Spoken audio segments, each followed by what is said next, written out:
اهدنا الصراط المستقيم. الله وبركاته. إن الحمد لله نحمده ونستعينه ونستغفره ونعوذ بالله من شرور أنفسنا ومن سيئات أعمالنا. من يهده الله فلا مضل له ومن يضلله فلا هادي له.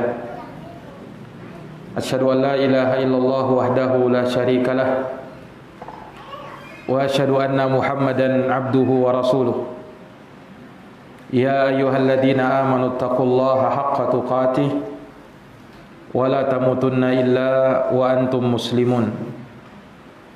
يا أيها الناس اتقوا ربكم الذي خلقكم من نفس واحدة وخلق منها زوجها وبث منهما رجالا كثيرا ونساء واتقوا الله الذي تساءلون به والأرحام إن الله كان عليكم رقيبا. يا أيها الذين آمنوا اتقوا الله وقولوا قولا سديدا يصلح لكم أعمالكم ويغفر لكم ذنوبكم ومن يطع الله ورسوله فقد فاز فوزا عظيما. أما بعد فإن أصدق الحديث كتاب الله وخير الهدى هدى محمد صلى الله عليه وعلى آله وصحبه وسلم وشر الأمور محدثاتها فإن كل محدثة بدعة وكل بدعة ضلالة وكل ضلالة في النار. Ma'asyiral akhwat wal ummahat, ibu-ibu dan saudari-saudari sekalian, a'azani Allah wa iyyakunna. Semoga Allah Subhanahu wa taala memuliakan kita semuanya. Alhamdulillah, puja dan puji syukur kita panjatkan kehadirat Allah Subhanahu wa taala Rabbul Alamin atas berkat rahmat, taufik, hidayah, inayah dan riayahnya kita dapat melanjutkan atau berjumpa di kesempatan pagi hari ini, tentunya dalam kegiatan bermajelis ilmu. Semoga Allah Subhanahu wa taala menjadikan amalan kita atau kegiatan kita di pagi hari ini sebagai penambah pahala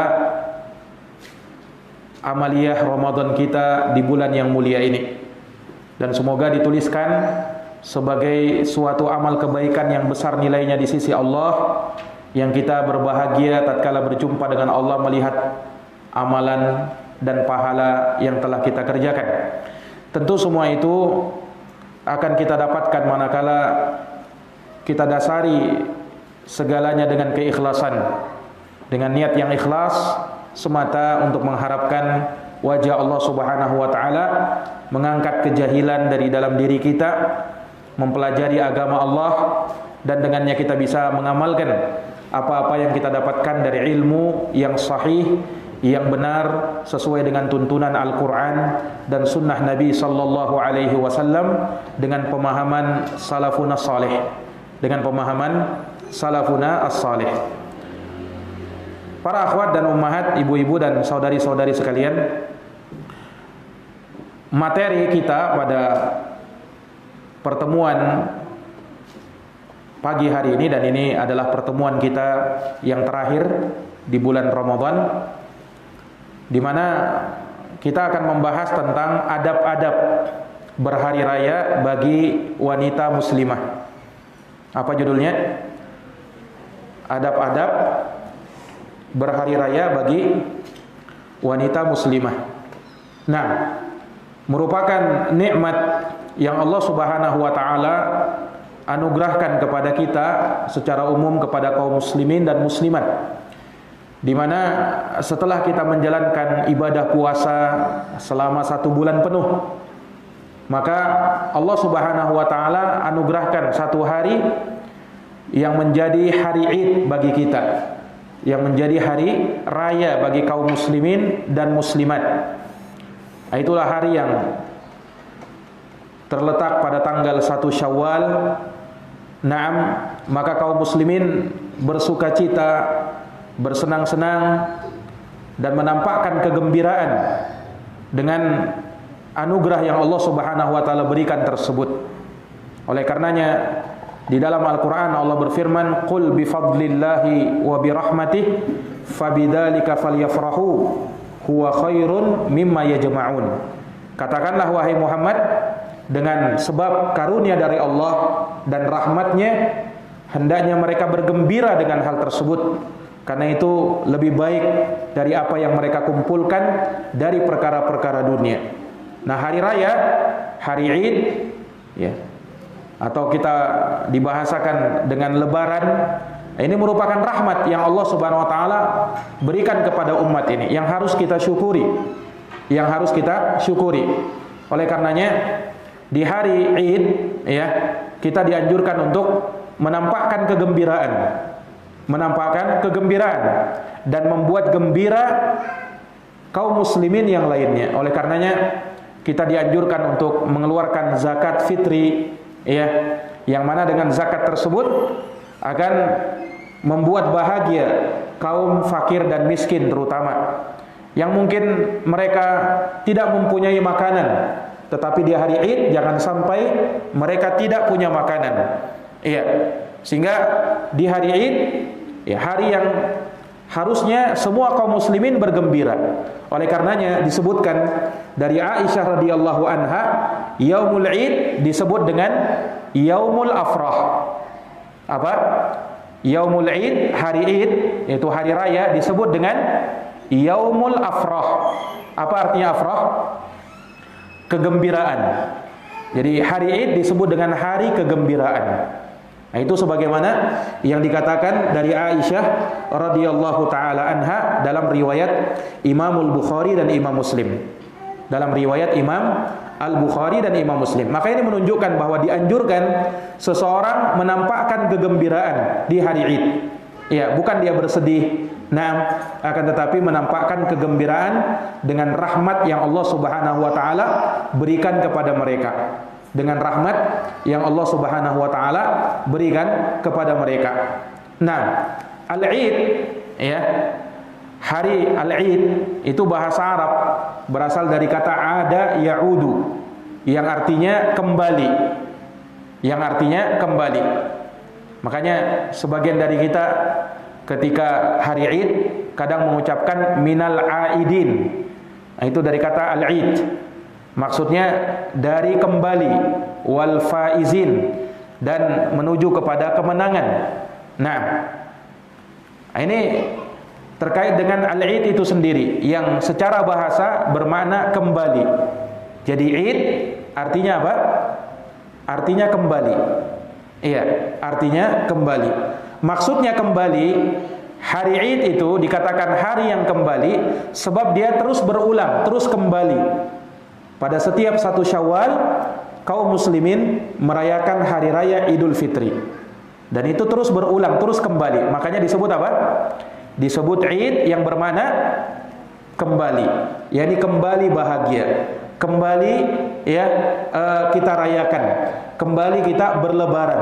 Kembali kita berhari raya. Itu makna apa? Makna Id. Jadi kalau ditanya apa itu Id, apa artinya? Id artinya kembali. Kalau ditanya kembali apa?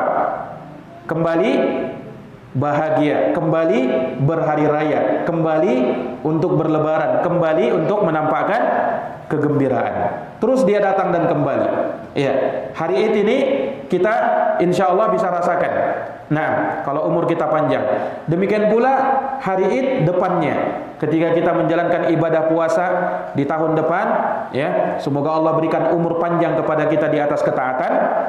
Kemudian kita kembali melakukan hari raya Id. Terus seperti itu. Terus seperti itu sampai ya Allah Subhanahu wa taala mendatangkan hari kiamat. Sampai Allah Subhanahu wa taala mendatangkan hari kiamat. Nah, maka hari Id adalah hari raya bagi kaum muslimin. Dan umat Islam punya 3 hari raya, tidak ada yang keempat.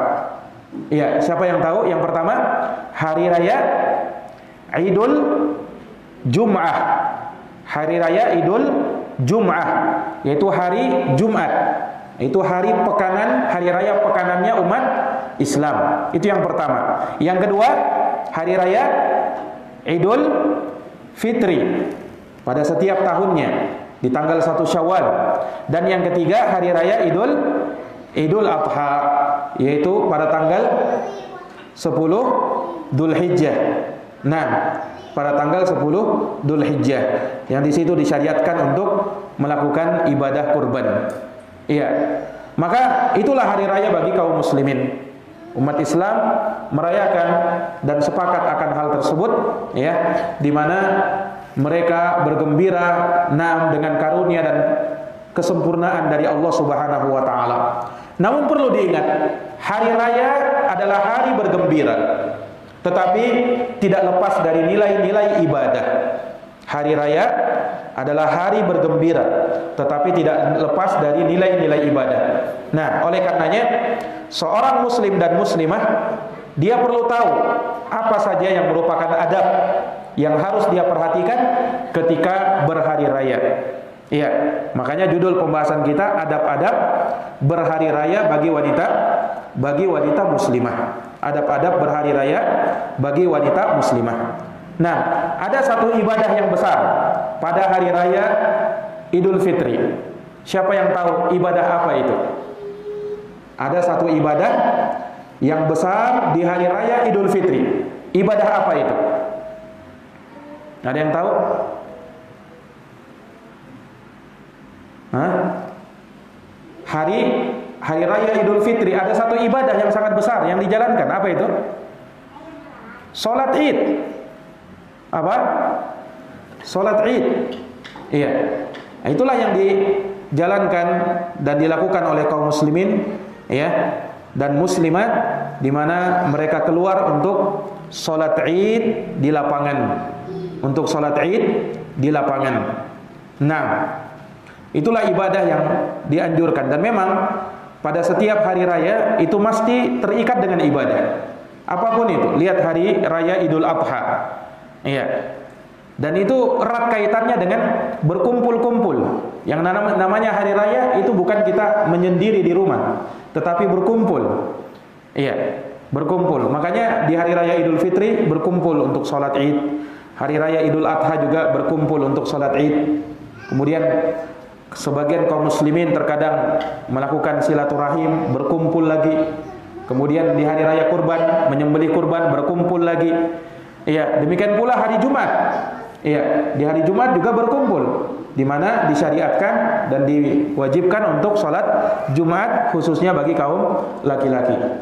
Khususnya bagi kaum laki-laki. Nah, maka ibadah yang besar ini, yaitu pada saat kita merayakan hari raya Idul Fitri, ini dari hal yang harusnya diperhatikan. Iya, dari hal yang harusnya diperhatikan. Nah, apa hukumnya salat Id? Iya, baik bagi laki-laki maupun perempuan. Ulama berbeda pendapat terkait dengan hukum salat Id bagi umat Islam. Ada 3 pendapat secara umum. Pendapat yang pertama, hukumnya adalah sunnah. Hukumnya adalah sunnah. Pendapat yang kedua, hukumnya adalah fardu kifayah. Dan pendapat yang ketiga, hukumnya adalah fardu ain. Ini pendapat para ulama. Apa bedanya antara fardu kifayah dengan fardu ain? Kalau fardu kifayah itu wajib, tetapi tidak untuk semuanya. Kalau sebagian sudah mengerjakan, maka gugur kewajiban yang lainnya. Berbeda dengan fardu ain. Kalau fardu ain itu tidak bisa diwakilkan, semuanya harus hadir. Nah, banyak dari para ulama mengatakan bahwa salat Id hukumnya bukan fardu ain. Iya, hanya hukumnya sunnah saja menurut sebagian ulama. Tetapi pendapat yang disebutkan dan dikuatkan oleh Syekhul Islam Ibn Taimiyah rahimahullah dan juga Imam Ibnul Qayyim, Al-Imam As-San'ani, Asy-Syaukani, dan ini pendapat yang dirajihkan oleh Syekh Al-Albani, Syekh Ibnu Utsaimin, dan juga Syekh Muqbil rahimahullahu taala, dan juga pendapat yang dinukilkan satu riwayat dari Imam Ahmad dan juga Imam Syafi'i rahimahullah, bahwasanya hukumnya adalah fardu ain. Hukumnya adalah fardu ain. baik bagi laki-laki maupun bagi perempuan. Walaupun bagi perempuan. Nah, kenapa seperti itu? Karena ada perintah Nabi SAW dalam hadis Ummu Atiyah radhiyallahu anha. Ummu Atiyah berkata, "Umirna an nukhrijal awatiq wal huyyat wa dawatal khudur." Kami diperintah untuk mengeluarkan al-awatiq. Al-awatiq jamak dari atiq, yakni wanita-wanita yang gadis, yang masih muda belia. Kami diperintahkan untuk mengeluarkan mereka pada hari Id. Wal huyyat, bahkan wanita-wanita yang haid juga disuruh keluar. Wa dawatul khudur, dan gadis-gadis pingitan pun disuruh keluar hari Id. Ini perintah Nabi. Jadi jangankan yang suci, yang haid saja disuruh apa? Disuruh keluar, disuruh ke lapangan. Bukan untuk sholat karena mereka haid, tetapi untuk apa? Untuk mendengarkan khutbah, menyaksikan hari ketiga itu. Itu wanita yang haid disuruh keluar. Nah, dan itu tidaklah diperintahkan yang seperti itu kecuali hukumnya wajib. Dan juga kata para ulama, ya, kata sebagian ulama bahwa kalaulah berkumpul hari Jumat dengan hari Id, maka digugurkan sholat Jumat. Menjadi apa? Menjadi gugur sholat Jumat menurut pendapat sebagian ulama. Nah, kalaulah dikatakan bahwa sholat Id itu hukumnya sunnah, maka yang sunnah tidak mungkin menggugurkan yang wajib. Sholat Jumat hukumnya wajib. Tidak mungkin kalau misalnya sholat sunnah, sholat Id itu sholat sunnah, dia bisa menggugurkan kewajiban sholat Jumat. Nah, sehingga yang lebih tepat kalau dikatakan bahwa sholat Id itu hukumnya adalah wajib. Hukumnya adalah wajib, ya, dan disaksikan oleh kaum muslimin dan muslimat, semuanya hadir, gadis-gadis juga hadir, bahkan wanita yang haid juga hadir, tetapi dia bukan untuk sholat kalau dia haid, akan tetapi hanya mendengarkan khutbah dan menyaksikan kebaikan pada waktu itu, menyaksikan kebaikan pada waktu itu. Nah, ini ikhwani fiddin, a'azani Allahu wa iyyakum. Taib. Nah, kita tahu bahwa wanita yang haid untuk sholat 5 waktu saja itu mereka tidak diperintahkan keluar, ya kan? Untuk sholat 5 waktu, padahal sholat 5 waktu hukumnya wajib. Nah, kalaulah sholat sunnah dikatakan sunnah, apa sholat Id dikatakan sunnah, tetapi diperintahkan untuk keluar, ini kurang tepat. Sehingga yang lebih tepatnya bahwa sholat Id itu hukumnya wajib. Dan ini ada khilaf, perbedaan pendapat di kalangan para ulama terkait dengan hal tersebut. Wallahu a'lamu bis-shawab. Taib. Nah, terkait dengan hukum sholat Id yang hukumnya wajib, ya, sebagian ulama ada yang mengatakan bahwasanya hukumnya tidak wajib berdasarkan dengan hadis bahwa sholat yang diwajibkan itu cuma sholat 5 waktu. Dalam hadis Talha bin Ubaidillah, khamsu salawatin fi kulli yaumin wa lailah. Nabi sebutkan hal tersebut. Kemudian ketika ditanya ada lagi yang wajib, tidak ada, illa an tatawwa, kecuali yang sunnah-sunnah saja. Nah, kata mereka menunjukkan bahwa salat Id itu hukumnya sunnah. Tetapi pendalilan ini kurang tepat sebab di dalam hadis tersebut Nabi menyebutkan salat fardu dalam sehari dan semalam. Sementara salat Id itu dalam setiap tahun, bukan sehari semalam. Sehingga tidak tepat kalau itu juga disamakan dengan salat Id. Dan juga di dalam hadis tersebut tidak disebut salat Jumat, padahal salat Jumat wajib. Apakah dikatakan tidak wajib juga salat Jumat? Tentunya tidak. Salat Jumat wajib hukumnya. Nah, maka dengan pendalilan ini tidak atau kurang tepat. Baik, para hadirin yang dirahmati oleh Allah, dari hukum yang disebutkan oleh para ulama terkait dengan salat Id ini atau terkait dengan hari raya, baik itu hari raya Idul Fitri maupun Idul Adha, bahwa diharamkan bagi kaum muslimin untuk makan atau berpuasa, untuk berpuasa pada hari raya Idul Fitri atau Idul Adha. Iya, ada 5 hari yang umat Islam diharamkan untuk berpuasa. Yang pertama, hari raya Idul Fitri. Yang kedua, hari raya Idul Adha. Yang ketiga, keempat, dan kelima, ada yang tahu? Hari apa yang diharamkan? Ayyamu tasyrik. Ayyamut tasyrik yaitu pada tanggal 11, 12 dan 13 Zulhijjah. 3 hari setelah Idul Adha. Idul Adha kan tanggal 10 Zulhijjah. Nah, 11, 12, 13 itu namanya ayyamut tasyrik. Itulah hari yang diharamkan berpuasa. Selainnya silahkan berpuasa, boleh. Tetapi di 5 hari itu tidak dibolehkan untuk berpuasa. Nah, oleh karenanya dari sunnah yang dianjurkan pada hari raya Idul Fitri sebelum berangkat sholat Id disunahkan apa? Disunahkan untuk makan. Iya. Makan apa? Makan kurma. Sunnahnya makan kurma. Boleh juga kalau mau makan soto, mau makan coto, boleh aja. Tetapi usahakan kalau dia bisa makan kurma dulu. Makan apa? Makan kurma. Dan kalau mau makan kurma, usahakan jumlahnya ganjil. Usahakan jumlahnya ganjil. Ya mau 15, 13, 11, itu kan ganjil itu. 9, 7, 5, 3. Ya minimal 1 lah. Jangan setengah. Jangan setengah. 1 minimal. Itu apa namanya? Jumlah ganjil. Nah, innallaha witrun yuhibbul witra. Sesungguhnya Allah itu zat yang Maha Esa, menyukai angka-angka yang ganjil. Dan Nabi SAW memakan kurma rotobat, memakan kurma apa namanya beberapa butir kurma dalam jumlah yang ganjil. Itu sunnahnya.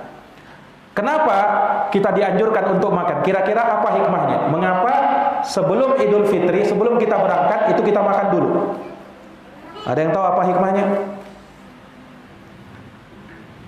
Karena untuk membedakan apa? Antara puasa dengan hari raya Idul Fitri. Kan kalau di bulan puasa enggak boleh makan pagi-pagi. Ya kan? Nah, hari raya Idul Fitri itu malah diharamkan puasa. Makanya untuk membedakan ini bukan hari puasa, nah, maka kita disuruh makan dulu. Disuruh makan dulu. Ya. Ini ikhwani fiddin, a'azani Allah wa akhwati fillah. Berbeda dengan Idul Adha. Kalau Idul Adha sebaliknya. Sunnahnya tidak makan dulu sebelum pergi sholat Id. Iya. Sunnahnya makan nanti setelah pulang sholat Id. Karena dia makan hewan kurbannya. Nah, jadi kalau sholat Idul Adha begitu. Itu bedanya ya. Kalau sholat Idul Fitri sunnahnya apa? Makan sebelum pergi sholat. Kalau Idul Adha nanti setelah pulang baru dia makan. Nah, nanti setelah dia pulang baru dia makan. Nah, ini ikhwani fiddin wa akhwati fillah, a'azani Allahu wa iyyakum. Baik. Apa saja yang merupakan adab bagi seorang wanita muslimah ketika dia ingin berhari raya? Iya. Ada beberapa adab yang harus dilakukan dan ada beberapa adab yang mesti ditinggalkan. Ada apa? Ada beberapa adab yang harus dilakukan dan ada beberapa perkara yang mesti ditinggalkan. Iya. Yang pertama, dia memulai idnya di hari itu ya dengan mandi. Ya. Jadi seorang wanita muslimah dia mandi, jangan dia enggak mandi. Ya. Kalau haid bagaimana Ustaz? Iya, haid mandi juga. Walaupun dia haid, dia mandi juga. Bukan mandi dia suci, tapi mandi hari Id. Iya. Nah, itu disunnahkan bagi dia untuk mandi. Disebutkan dari Imam Sa'id Ibnul Musayyib, beliau berkata, sunnahnya hari raya ada 3. Sunnahnya hari raya ada berapa? Ada 3. Yang pertama, berjalan menuju lapangan. Nah, ini kalau dekat. Dekat ya, jalan aja. Kalau di Teluk, jalan bagaimana caranya? Sampai di sana sudah selesai sholat Id. Nah, kalau dekat misalnya di samping rumahnya, ya jalan aja lah. Ya kan? Tapi kalau jauh ya naik kendaraan. Baik. Kemudian kata beliau berjalan menuju lapangan, makan sebelum keluar. Ini yang tadi kita sebutkan. Makan sebelum keluar ke lapangan, sebelum keluar sholat Id, dan mandi. Nah, mandi ini juga disunnahkan. Berlaku bagi laki-laki dan perempuan. Mandinya bagaimana Ustaz? Mandi seperti mandi junub. Mandinya bagaimana? Mandi seperti mandi junub. Ya. Seperti tata cara mandi junub. Seperti itu mandinya. Nah, maka ini dari adab yang mesti diperhatikan. Sebelum keluar dia mandi terlebih dahulu. Kenapa disuruh mandi? Ya. Kenapa disuruh mandi? Ya karena ini hari berkumpul. Hari apa? Berkumpul. Nah, maka tidak lucu kalau misalnya berkumpul kemudian yang satunya masih berbau, ya kan? Ada bau ininya, bau itunya, ya kan? Nah, jangan sampai orang merasakan bau yang tidak enak. Karena hari berkumpul itu kan hari di mana orang melihat satu sama lain, berdekatan satu sama lain, sehingga jangan sampai ada yang tidak diinginkan. Baik, maka itu adab yang pertama yang mesti dilakukan. Baik.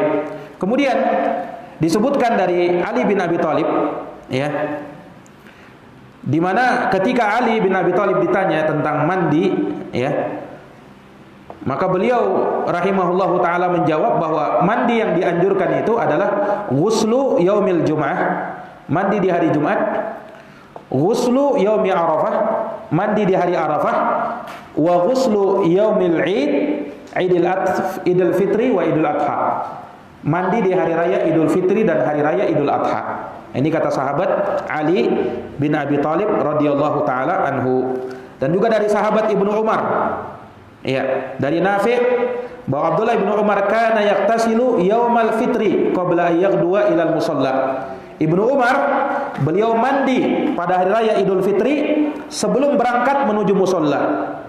Sebelum berangkat menuju musalla. Dan ulama, kata Imam Nawawi, sepakat disunnahkannya mandi sebelum salat Id. Ulama sepakat, kata Imam Nawawi, bahwa sunnah hukumnya mandi sebelum salat Id. Iya. Ini hal yang pertama. Kemudian yang kedua, dari hal yang harus dijauhi oleh seorang wanita muslimah ketika dia berangkat menuju salat Id, yaitu tidak boleh dia berhias diri. Dalam artian dia bersolek, memakai riasan di wajahnya kalau dia tidak bercadar. Kemudian dia bertabarruj dengan tabarruj ala jahiliyah. Termasuk di dalamnya memakai minyak wangi. Bagi kaum muslimat haram hukumnya kalau dia keluar dari rumah. Iya, kalau keluar dari rumah. Kalau di dalam rumah mau pakai minyak wangi silahkan. Tetapi kalau di dalam, itu kalau di dalam rumah. Kalau di luar rumah haram hukumnya. Karena Nabi SAW bersabda apa? Ayyumam ra'atin ista'tarat thumma marrat litujada rihuha fahiya zaniyah. Wanita mana saja yang dia memakai parfum minyak wangi lalu dia keluar lewat di depan laki-laki yang bukan mahramnya agar tercium bau wanginya, maka dia adalah seorang wanita pezina. Dia adalah seorang wanita apa? Pezina. Ini sabda Nabi SAW, ancaman bagi wanita yang apa? Pakai minyak wangi. Tidak boleh pakai minyak wangi. Nah, kalau dia keluar rumah, minyak wangi itu dipakai nanti di hadapan suami ketika di dalam rumah. Tidak boleh kalau di luar rumah. Haram hukumnya. Nah, ini dari hal yang harus diperhatikan. Dan terkadang sebagian kaum muslimat ya keluar, ya, subhanallah, sudah tidak memakai hijab terkadang, ya, cuman selendang saja ditaruhnya di bahunya, kemudian rambut terurai, ya, setelah itu pakai minyak wangi lagi, bersolek lagi. Ini kebaikan apa yang didapatkan kalau seperti itu? Nah, kebaikan apa yang didapatkan? Ya, kita melakukan salat Id sebagai bentuk syukur kita kepada Allah Subhanahu wa taala. Kita bersyukur. Apakah syukur kita hadapi dengan cara yang seperti itu? Nah, ini tidak boleh. Nah, jadi bagi kaum muslimat haram baginya untuk menampakkan tabarruj, berhias, ya. Kemudian memakai minyak wangi, ya, dan seterusnya dari perkara yang tidak diperbolehkan. Ya, maka ini dari hal yang harus dijauhi dari seorang wanita muslimah. Nah,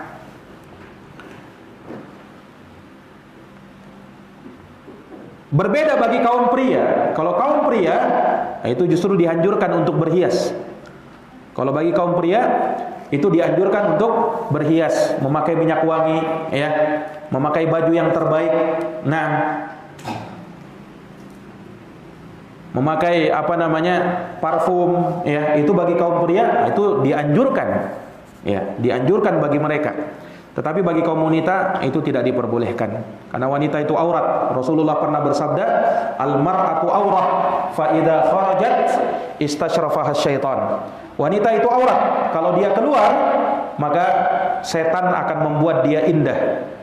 Setan akan membuat dia indah. Nah, maka ini dari perkara yang harusnya diperhatikan. Baik. Ayatuhal akhwat, a'azani Allahu wa iyyakunna. Kemudian dari perkara yang juga mesti diperhatikan bagi kaum muslimat, adab yang berikutnya.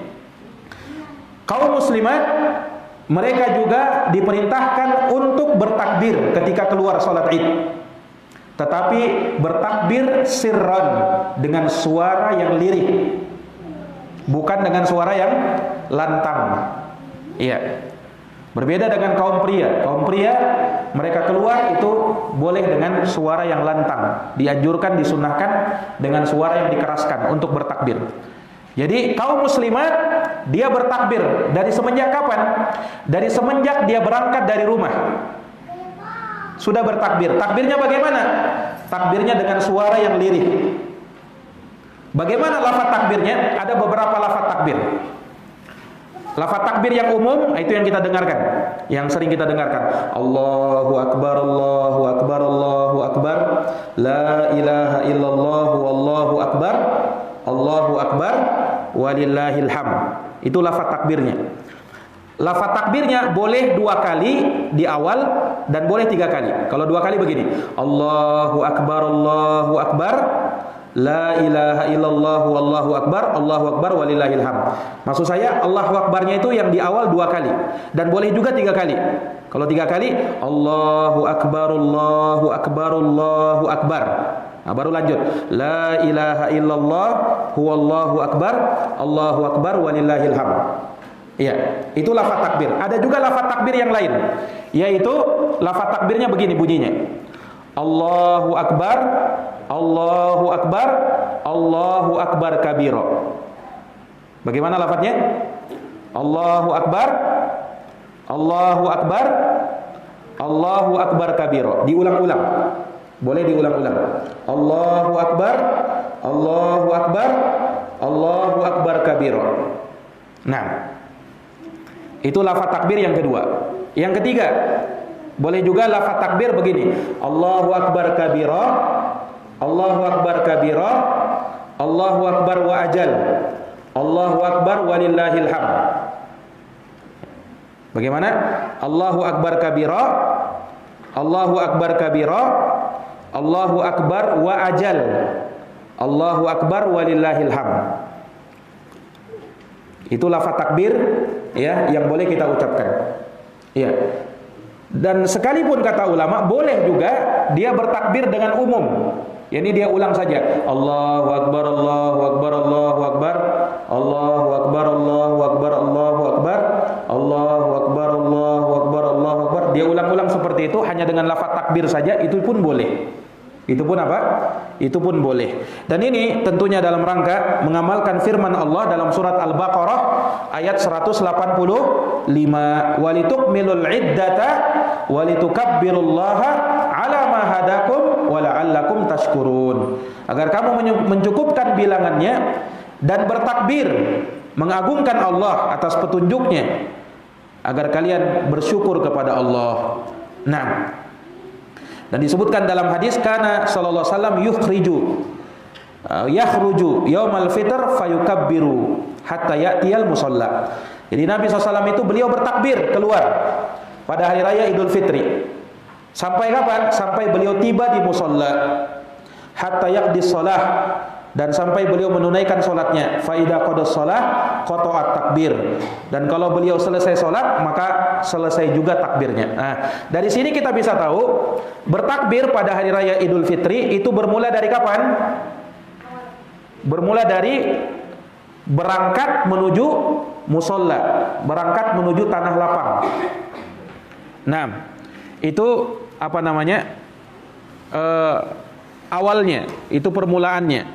Dan berakhir kapan? Berakhir ketika selesai salat Id. Maka berhenti sudah takbir. Tidak ada lagi yang namanya apa? Tidak ada lagi yang namanya takbir. Jadi takbir pada sholat Id, pada hari raya Idul Fitri itu lebih singkat. Lebih singkat daripada bertakbir di hari raya Idul Adha. Kalau hari raya Idul Adha itu bertakbirnya 9 hari, apa 5 hari, afwan. Berapa hari? 5 hari, yaitu mulai dari hari Arafah, kemudian hari Nahar, hari raya Idul Adhanya, ditambah 3 hari Ayyamut Tasyriq. Ditambah 3 hari Ayyam At-Tasyriq. Nah, sementara kalau Idul Fitri itu dari semenjak berangkat sholat, ya, dari semenjak berangkat sholat sampai imam selesai sholat Id. Imam selesai sholat Id, maka berhentilah bertakbir ketika itu. Kalau perempuan takbirnya bagaimana? Dengan suara yang lirih. Dengan suara yang lirih, bukan dengan suara yang dikeraskan. Baik. Ini dari adab yang dianjurkan bagi kaum muslimat, ya. Adab yang dianjurkan bagi kaum muslimat di dalam hari raya Idul Fitri. Kemudian adab berikutnya, saling mengucapkan selamat. Apa? Saling mengucapkan selamat. Iya. Bagaimana ucapan selamatnya? Ucapan selamatnya boleh begini. Iya, kalau mau dicatat boleh. Id Mubarak. Id Mubarak. Maksudnya semoga menjadi Id yang diberkahi. Idul Mubarak. Itu ucapan selamatnya. Nanti kalau dibuat, misalnya kalau sekarang kan bisa dibuat ucapan selamat itu kan, ya, kemudian disebarkan di WA. Nah, ucapannya apa? Idul Mubarak. Itu yang pertama. Artinya semoga menjadi Id yang diberkahi. Yang kedua, boleh minal aidin wal faizin. Kalau mau ditambah mohon maaf lahir dan batin silahkan. Tidak ada masalah. Itu juga ucapan, itu orang kita itu yang mengucapkan itu, ya, namanya ucapan selamat silahkan aja, ya, tidak ada masalah. Mau pakai minal aidin wal faizin, mohon maaf lahir dan batin, boleh juga, tidak ada masalah. Nah, kemudian boleh juga apa? Taqabbalallahu minna wa minkum. Taqabbalallahu minna wa minkum. Nah, ini yang lebih, sebenarnya ini yang lebih ditekankan. Karena ada dari salaf yang menyebutkan ini. Ucapan apa? Taqabbalallahu minna wa minkum. Apa artinya taqabbalallahu minna wa minkum? Semoga Allah menerima dari kami dan kalian. Nah, itu ucapan selamatnya. Nah, kemudian boleh juga ditambah kullu amin wa antum bi khair. Setiap tahun kamu dalam kebaikan. Apa ucapannya? Kullu amin wa antum bi khair. Nah, itu ucapan selamat. Dan boleh juga ucapan umum selamat hari raya Idul Fitri 1443 Hijriah. Nah, itu boleh juga. Nah, atau boleh juga dengan bahasa daerah masing-masing. Kalau orang Makassar, apa bahasa daerahnya ucapan selamatnya? Kalau bahasa Jawa, apa bahasanya? Nah, silahkan, boleh juga. Tidak harus pakai bahasa Indonesia, ya kan? Silahkan. Yang orang Sunda mau bahasa Sunda, silahkan. Yang orang Buton mau bahasa Buton, silahkan. Nah, itu bebas. Itu ucapan selamat, ya. Dan ini dianjurkan, ya akhwat. Itu apa? Dianjurkan mengucapkan selamat dan menyebarkan hal tersebut. Ya, menyebarkan hal tersebut itu dari hal yang dianjurkan. Ya, dan itu ada contohnya dari salaf. Ada contohnya dari apa? Dari salaf. Ya, disebutkan dari Jubair bin Nufair, karena ashabu Rasulullah sallallahu alaihi wasallam, adalah sahabat-sahabat Rasulullah sallallahu alaihi wasallam. Idal taqau yaumal Id, kalau mereka berjumpa, saling berjumpa pada hari Id, yaqulu ba'duhum li ba'din, maka sebagian mereka berkata dengan sebagian yang lain, taqabbalallahu minna wa minka, atau minna wa minkum. Nah, ini yang tadi saya sebutkan. Ini sebenarnya lebih apa namanya? Lebih bagus kalau diucapkan ketimbang yang lainnya. Yang lainnya boleh, tidak ada masalah, tetapi taqabbalallahu minna wa minkum itu yang lebih bagus. Karena itu diriwayatkan dari salaf. Ya, itu diriwayatkan dari apa? Dari salaf. Nah, ini akhwat a'azzani Allahu wa iyyakum. Jadi dari sunnah atau adab dalam berhari raya dianjurkan untuk mengucapkan selamat, saling mengucapkan selamat, tahniah namanya. Tahniah. Ya, ucapan selamat hari raya Idul Fitri. Selamat hari raya Idul Fitri. Nah, taib. Ayatuhal akhwat, a'azani Allah wa iyyakunna. Kemudian juga dari hal yang dianjurkan, ya, khilafut thariq. Kalau kita berangkat sholat Id, itu dianjurkan berangkatnya di satu jalan, pulangnya dengan jalan yang berbeda. Pulang dari jalan yang berbeda. Jadi kalau kita berangkat sholat Id misalnya, kita ke lapangan, ya, kemudian pulangnya usahakan kalau sanggup, kalau mampu, itu jalan yang berbeda. Iya, dan itu disunnahkan. Disebutkan dalam hadis dari Jabir, karena Nabi sallallahu alaihi wasallam idza kana yaumul Id khalafat thariq. Nabi sallallahu alaihi wasallam apabila hari Id, beliau mengambil jalan yang berbeda. Mengambil jalan yang berbeda. Apa hikmahnya? Hikmahnya kata para ulama, di antaranya agar orang-orang yang lewat di jalan itu bisa memberikan salam kepada orang-orang yang tinggal di sekitar jalan yang dilaluinya tersebut. Dan itu untuk memperlihatkan syiar Islam. Untuk memperlihatkan apa? Syiar Islam. Nah, makanya disuruh berjalan di jalan yang berbeda. Iya. Bukan di jalan yang sama. Walaupun bukan wajib, ya, tetapi sunnah. Kecuali kalau tidak ada jalan lain lagi, ya kan, cuma satu jalur aja, ya apa boleh buat. Tapi kalau ada jalan yang berbeda, dianjurkan. Kalau ada jalan yang berbeda, apa? Dianjurkan. Nah, ini akhwat, a'azani Allah wa iyyakunna. Dan juga sebagian ulama menyebutkan hikmah yang lain. Untuk apa? Sebagai saksi, supaya bumi ini menjadi saksi atas apa yang kita lakukan di atasnya. Iya, karena bumi pada hari kiamat akan menjadi saksi terhadap amal-amal kebaikan. Allah berfirman, yauma idzin tuhaddisu akhbaraha. Pada hari itu, yakni di hari kiamat, bumi memberitakan, menceritakan beritanya, segala kabar-kabarnya. Ya, disebutkan dalam hadis, inna akhbaraha, sesungguhnya yang diberitakan oleh bumi, antashhada ala kulli abdin aw amatin bima amila ala dhahriha. Dia bersaksi terhadap semua perbuatan manusia, baik laki-laki maupun perempuan, yang telah mereka perbuat di atasnya. Antakula amila kada wa kada yauma kada wa kada.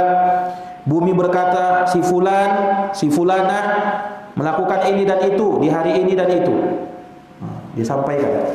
Maka kita disuruh menyelisih jalan supaya bumi tempat kita jalani menjadi saksi bagi kita atas amal kebaikan dari sholat Id yang kita kerjakan.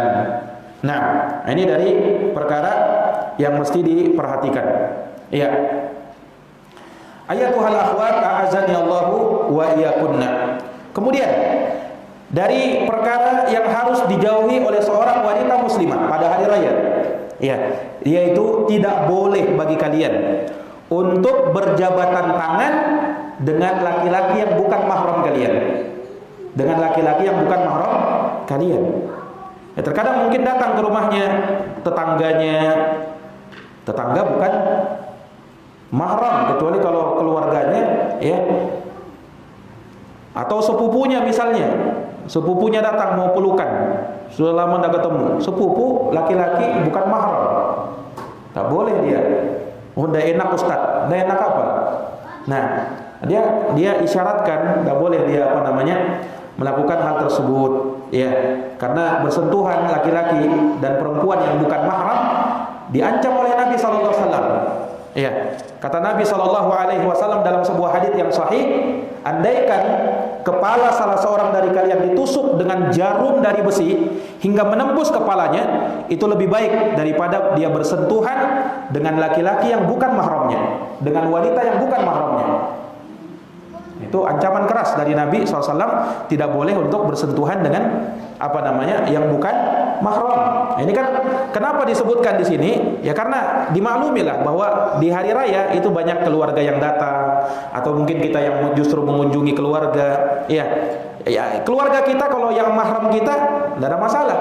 Tetapi yang bukan mahram haram untuk melakukannya. Bersentuhan, berjabatan tangan, apalagi berpelukan, itu tidak diperbolehkan. Iya. Kemudian juga Di hari raya Idul Fitri, ya, kaum muslimat dan secara umum kaum muslimin bergembira, tetapi tidak boleh dia bergembira dengan perkara-perkara yang haram, seperti mendengarkan musik, nyetel musik di rumahnya, ya, nyetel walaupun musik-musik yang katanya musik-musik Islami, ya, musik-musik Islami dia setel di rumahnya. Oh, ini kan musik Islami juga ini, nggak boleh. Kalau ada musiknya haram, dan tidak ada yang namanya musik Islami itu. Tidak ada yang namanya musik Islam. Musik hukumnya haram. Rasulullah SAW menyebutkan dalam sebuah hadis dari Ma'qil bin Yasar, la yakunanna min ummati aqwamun yastahilluna al-hira wal harir wal khamar wal ma'azib. Akan ada suatu golongan dari umatku yang mereka menghalalkan zina, sutra, khamar dan alat-alat musik. Hadisnya sahih, riwayat Imam Al-Bukhari. Alat musik itu haram hukumnya. Nah, maka tidak boleh kalian berlebaran sambil nyetel musik. Nah, musik walaupun musik-musik Islami. Nah, salawat-salawat yang tidak ada tuntunannya dari Nabi SAW, apalagi disertai dengan musik, tidak boleh hukumnya. Kemudian juga tidak boleh menyerupai orang-orang kafir, bertasyabuh dalam hal pakaian. Nah, ini tidak boleh menyerupai orang-orang kafir. Iya.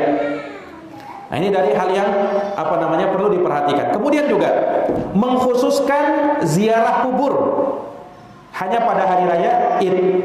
Nah, ini juga tidak ada tuntunannya. Ziarah kubur itu disyariatkan kapan saja. Ya.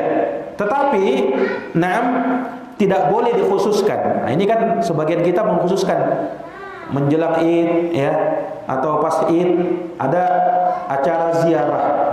Ini kalau diyakini seperti itu dan dilakukan terus-menerus, ini bisa menjadi perbuatan bid'ah di dalam agama. Bisa menjadi perbuatan bid'ah di dalam agama. Terlebih perempuan itu hukumnya makruh untuk ziarah kubur. Perempuan menurut pendapat yang terkuat hukumnya makruh untuk ziarah kubur. Nah, iya.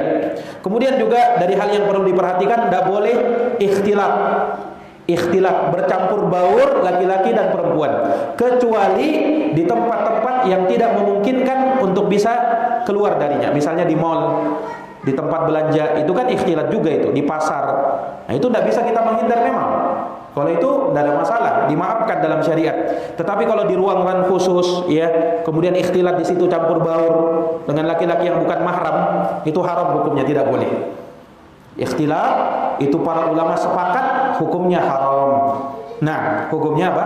Haram.